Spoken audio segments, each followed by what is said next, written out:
Breaking news, my friends. According to the Associated Press, AP News, AP Newswire, Keefe D has been arrested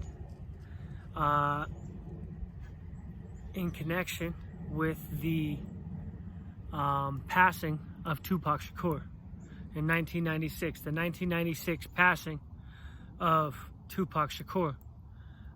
If anybody knows anything about this, they know that, well, Keefe D broke the silence about this situation a while ago whenever he was under federal indictment, and he was facing basically a life sentence if he didn't cooperate. So he chose to cooperate and give a deposition to the federal government and start talking about things. Well, whatever he told them is whatever he told them, and they did whatever they did with that information, and they shredded the indictment that they had on him. They had an indictment on him. They shredded the indictment. They got rid of the indictment. They got rid of his charges. So he told them something that they liked. Well, he decided a while back that that wasn't good enough, that the indictment going away and that he couldn't just sit on his hands anymore, and he started doing interviews. He started doing interviews on the internet, talking about these things, talking about this case that had already been gone, right? And of course, he did an interview with some people.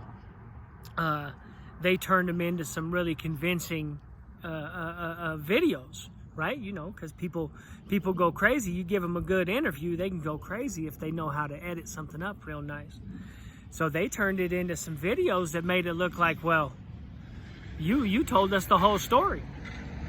Since you told us the whole story, you know, we know the answer. And since we know the answer, this kind of flies in the face of the government, doesn't it? This is like an R. Kelly type situation where they put the video out, and the video basically proves the situation, right? So now you force the government to do something, right? Nobody was going to do anything to R. Kelly until that video came out. This is the same type of situation. If Keefe D just would have been okay with them squashing that damn indictment and kept his mouth shut, who knows what the government would have done with the information? Because clearly he gave them all the information anyway. He gave them everything they wanted to know. So who knows what the government would have did with that information? Maybe they sit on it, maybe they don't. Maybe it behooves them to act on it. A lot of the times the government will sit on information until it behooves them, until it's, okay, now's the right time to leverage this information. But whenever you start doing these interviews, what's up, Jack? What are you doing, Bubbash? Whenever you start doing these interviews and telling everybody the story, that's basically what he did. He just told everybody the story. Well, you're proving the incompetence of the government, and on top of that, you're telling everybody, well, I told the government, I talked to the government about all this, right? And then you're going to come out and say all the rest of this, right? So, Keefe D, his wife's house was it was raided in Henderson, Nevada, maybe a month and a half ago or something like that. So we kind of knew that they were on the trail anyway. And it seems that whatever they found there, they coupled with whatever they had, and an arrest warrant has been issued. I'm not sure if he's in custody. I believe he's in custody, but don't quote me on that. The AP wasn't sure about the situation. Like I said, all this information is coming from the Associated Press.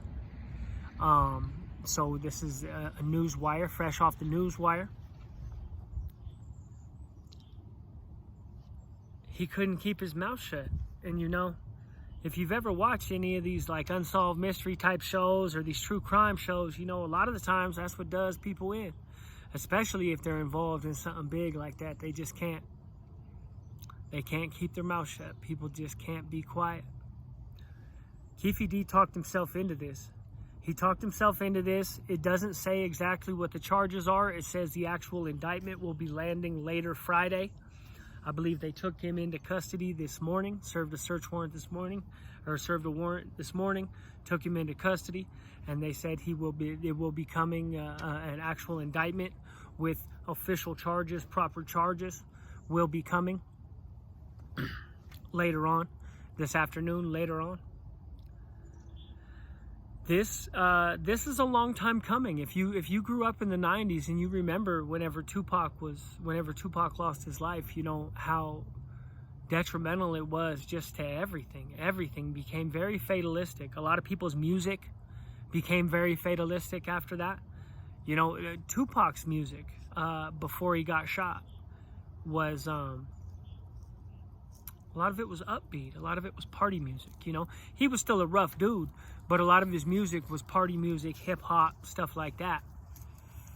And once he got shot, it became something else. His music took a dark tinge. You know, if anybody was there to witness that.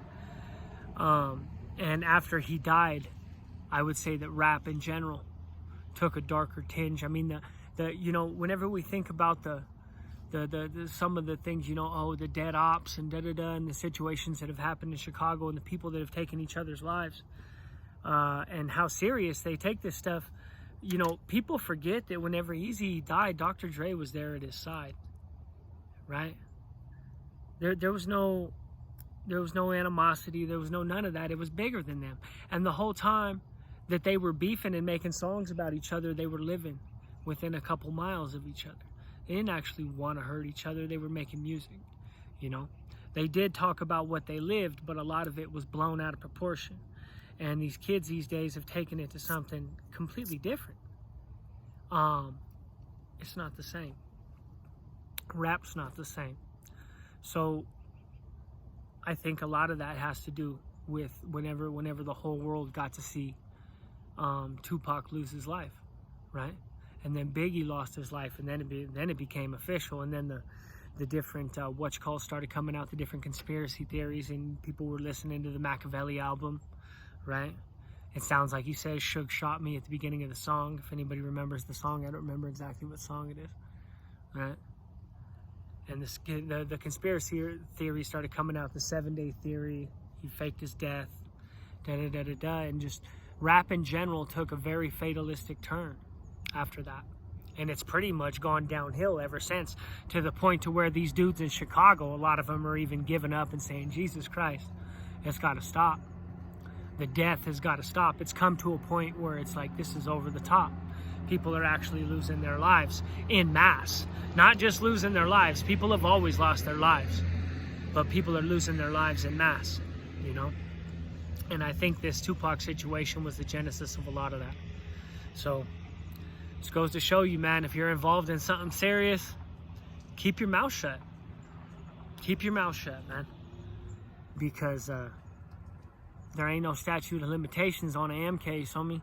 I don't know what he was thinking talking like that. There ain't no statute of limitations on an M case. So, this is Gangish, baby. From gangs to grad school. If you rocking with me, come on, man. Let's go. We're going to do this all the way to a PhD. I'll do the work. You support me on the videos, and we're going to get a PhD together. My homie going to be a doctor one of these days. Doctor, right? I'm going to go walk this dog, man.